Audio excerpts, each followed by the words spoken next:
your forecast first. Sponsored by Matex Heating, Cooling, and Plumbing. Well, it turned out to be a really nice day. Temperatures below average and lots of sunshine. Some clouds building in here late this evening, but overall things look good. You may notice some rain showers out there across portions of Missouri. That rain is actually going to make it here by tomorrow morning, so we could have some storms around to begin your day tomorrow. Temperatures already down to the mid-70s in Bloomington, 77 Decatur, and in Taylorville. Great night shaping up for us. Quickly, we'll be back down into the 60s by 9 o'clock tonight and wake up to the 50s again tomorrow in some areas. All right, we'll talk about the rain, the storms, the potential for severe weather coming up. WCIA 3 News starts right now. Now on WCIA 3 News. The El Paso shooting and Charlottesville rally were two examples of white nationalism. What's being done here tonight to identify it and prevent it in schools? It's a crisis. Many schools are back in session across the state, while leaders now say the teacher shortage is more than just a problem. And he's been Secretary of State since 1999. Why Jesse White may actually be calling it quits after this term in office. You're watching your local news leader. This is WCIA 3 News at 6. It's young men who hadn't learned hate until they found these manifestos online, and now they're writing manifestos for other people to follow them. As kids begin returning to school throughout central Illinois, a workshop will educate adults on recognizing signs of white nationalism. Good evening, I'm Paul Cicchini. And I'm Jennifer Roscoe. A workshop kicks off in less than an hour at the Sinai Temple in Champaign. It's part of a series called Safety Through Solidarity, Building Hate-Free Communities. WCIA 3's Jen Lask is live outside of the temple. So, Jen, what is the workshop focusing on? The workshop is focusing on helping people not only learn the signs of indoctrination, but also being able to prevent those from happening by white nationalists. Now, tonight's keynote speaker is a woman named Nora Flanagan, who is a public school teacher in Chicago and wrote a toolkit called Confronting White Nationalism in Schools. She'll talk about her experiences handling issues like racist graffiti in school bathrooms to students flashing neo-Nazi signals. And I spoke to organizers beforehand about why this workshop is so important. What we learned was that neo-Nazi and white nationalist websites are actively targeting children as young as 11 with music videos, with video games, and getting them interested in the content, and then slowly indoctrinating them into their hate-filled ideologies. Flanagan's workshop comes on the heels of the deadly mass shooting in El Paso, Texas, and around the 2-year anniversary of the deadly Unite the Right rally in Charlottesville. The workshop begins at 6:45 tonight, and it will go until about 9 o'clock. You needed to register beforehand, and if you are planning on attending, you'll need to bring a photo ID and your ticket to this event. Reporting live in Champaign, Jen Lask, WCIA 3, your local news leader. All right, Jen, thank you so much. The Southern Poverty Law Center, a group that tracks white supremacy and extremism, says it counted more than 1,000 hate groups in 2018. That's the highest number it's seen since 2011. The Law Center counted 31 of those hate groups in Illinois. U of I police and the Champaign County NAACP partnered today to hang their shared principles. They are 10 guidelines that are supposed to help officers communicate better with communities of color. They were partly inspired by President Obama's 6 pillars of 21st century policing. Champaign's NAACP president says the community's belief in law enforcement will come over time. We also want our police officers to make it home safely. So we want the same thing.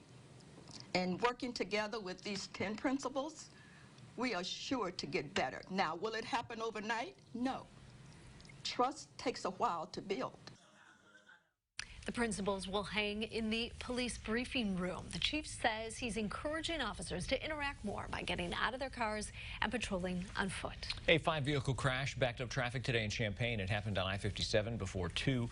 It involved a semi and 4 other cars. Police say the semi failed to slow down to avoid an accident and crashed into 4 vehicles. One lane was closed for a little over an hour. No one was hurt. The driver of the semi was ticketed. The teacher shortage in Illinois is more than a problem. Education leaders say it's now a full-blown crisis. We spoke to the director of an organization that oversees the state's regional education offices. He says last year there were about 1,400 teaching positions that went unfilled, and he's worried that number is only going to grow.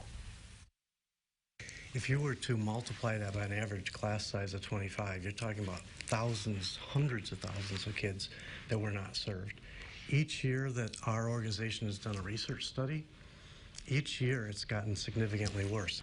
In central Illinois, that study shows school districts in Douglas and DeWitt counties are suffering the most intensely. He says bus driver shortages are also a concern, but they are not as worried about that because the requirements to become a bus driver are not as strict as the qualifications to be a teacher. Jesse White has said twice he's going to retire. Both times he went back on those words. Now he says, hey, it's for real. The longest-running Secretary of State in Illinois history says he won't be running for re-election. Back in 2014, he announced his retirement, and again at the State Fair in 2015. He changed his mind 2 years later and easily won re-election in 2018. Now, at 85 years old, White is currently serving his 6th term, but hinted yesterday this might be it.